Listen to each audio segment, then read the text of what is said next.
Mr. Willowbys' Christmas tree came by special delivery, full of fresh and glistening green, the biggest treat he'd ever seen. He dashed downstairs to open the door. This was the moment he waited for. A magnificent tree, splendid, he cried. Please, sir, won't you carry it right inside? I think it might look best this year, right in the parlor corner here. Well, once the tree stood in its place, Mr. Willowby made a terrible face. The tree touched the ceiling, then bent like a bow. Oh, good heavens, something must go. Baxter, the butler, was called on haste to chop off the top. Though it seemed quite a waste, that's great, Mr. Willowby cried with glee. Now we can start to trim my tree. When trimming was well underway, the top was placed on a silver tray. Baxter said, I know who'd be delighted with this Christmas tree, so it was presented to Miss Adelaide, Mr. Willowby's upstairs maid. Won't this be a pretty sight when I've trimmed the tree tonight? But the top, oh dear, I'm so afraid will have to be cut, sighed Miss Adelaide. So with scissors sharp and long she snipped off the top while she hung the song. The top was set outside the very next day in the back of the house to be thrown away. That little treetop caught the eye of Tim the gardener passing by. He certainly was not about to see the little tree get thrown out. He hurried home straight away to see what Mrs. Tim would say. Fa la la la, surprise, surprise, his wife could not believe her eyes.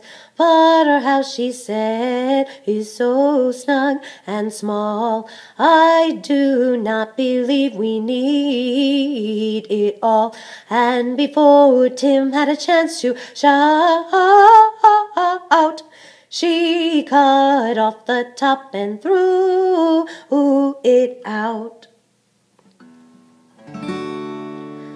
Barnaby the bear was padding by.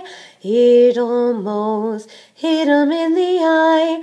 Now who would throw a tree away so very close to Christmas Day? I'll take it home, that's what I'll do. Look, Mama Bear, I got a present for you. Isn't it a pretty tree? Yawned Barnaby quite drowsily. But little bear was standing far off. He cried out, that tree won't hold a star. Barnaby said, let's cut a hunk off the bottom right here at the trunk. But Mama Bear just shook her head and sliced the top of the tree instead. Jolly by golly, Barnaby said, Mama, that surely was the trick. Let's trim it with bells and honey rings, some berry and tinsel too, and popcorn on strings. Mama said, trim it as you like. I've got to tidy up for the night. This top we won't need anymore. I'll just put it outside the door. Later on on that frosty night, Frisky Fox came to the sight. He spied the tree top and rubbed his chin, opened up his sack and stuffed it in. He scampered home and jumped his gate. This Christmas present couldn't wait. It's better than mincemeat pie, said Mrs. Fox with a happy sigh. Then the foxes saw that their Christmas prize was just a wee bit oversized. There, my dears, don't you worry, I'll fix this top in a hurry. Benjamin Rabbit found it then, just outside the fox's den. It seems though he thought most certainly Santa left it for his family.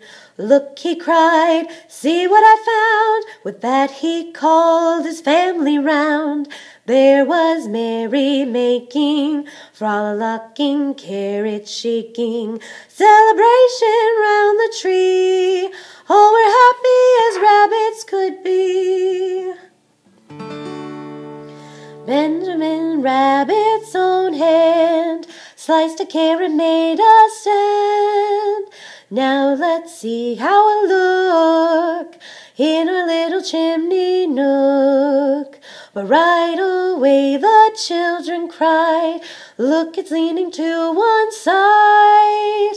It's too tall, that's all, said Miss Rabbit. And though it were a summer carrot, she gave it a chop and threw away the top.